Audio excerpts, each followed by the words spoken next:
397 calories, 37 gram protein and perfect for meal prep. നമുക്കൊരു easy beef fried റൈസിന്റെ recipe നോക്കിയാലോ. ആദ്യം fried rice cook ചെയ്യാനുള്ള പാത്രത്തിൽ ഒരു 5 ml ഓയിൽ ആഡ് ചെയ്ത് കൊടുക്കുക. എന്നിട്ട് അതിലോട്ട് നമ്മുടെ ബീഫ് മിൻസ് ആഡ് ചെയ്ത് കൊടുക്കുക. ഞാൻ ഇവിടെ 650 gram 5% ഫാറ്റ് ബീഫ് മിൻസ് ആണ് യൂസ് ചെയ്യുന്നത്. എന്നിട്ട് ഒരു 2 മിനിറ്റ് ഒരു സൈഡ് ബ്രൗൺ ആവാനായിട്ട് വെയിറ്റ് ചെയ്യുക. എന്നിട്ട് തിരിച്ചിട്ടിട്ട് നമ്മുടെ ബീഫ് മിൻസ് മൊത്തം ഒന്ന് ബ്രേക്ക് ചെയ്ത് കൊടുക്കുക. പിന്നെ ഫ്ലേവറിന് വേണ്ടി ഓണിയനും ഗാർലിക്കും സ്പ്രിംഗ് ഓണിയന്റെ വൈറ്റ് പാർട്ടും ചേർത്ത് കൊടുക്കുക. അതൊന്ന് മിക്സ് ചെയ്തിട്ട് ആവശ്യമുള്ള സോൾട്ടും സ്പൈസസും ആഡ് ചെയ്ത് കൊടുക്കുക. ഞാനിവിടെ ഗാർലിക് പൗഡറും പെപ്പറും ചില്ലി പൗഡറുമാണ് ആഡ് ചെയ്യുന്നത്. പിന്നെ നിങ്ങൾക്ക് ഇഷ്ടമുള്ള വെജിറ്റബിൾസ് ഞാൻ 200 gram ബെൽ പെപ്പറും 100 gram മഷ്റൂമും ആണ് യൂസ് ചെയ്യുന്നത്. എന്നിട്ട് ഒന്ന് അടച്ചു വെച്ച് 2 to 3 minutes വെജിറ്റബിൾസ് കുക്ക് ചെയ്യുക. ഇതിൻ്റെ കൂടെ ഞാൻ കുറച്ച് ടൊമാറ്റോ പേസ്റ്റും സോയ സോസും കൂടെ ആഡ് ചെയ്ത് കൊടുക്കുന്നുണ്ട്.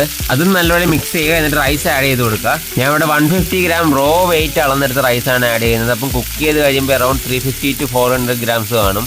റൈസും നല്ലപോലെ മിക്സ് ചെയ്ത് പിന്നെ ഗാർണിഷിനായിട്ട് കുറച്ച് ഗ്രീൻ ഓണിയൻ കൂടെ ആഡ് ചെയ്ത് നമ്മുടെ easy beef mince fried rice റെഡിയായി. ഇതിപ്പോൾ ടോട്ടൽ 4 പോർഷനാണ് ഞാൻ ഉണ്ടാക്കിയിരിക്കുന്നത്. അപ്പോൾ പെർ പോർഷൻ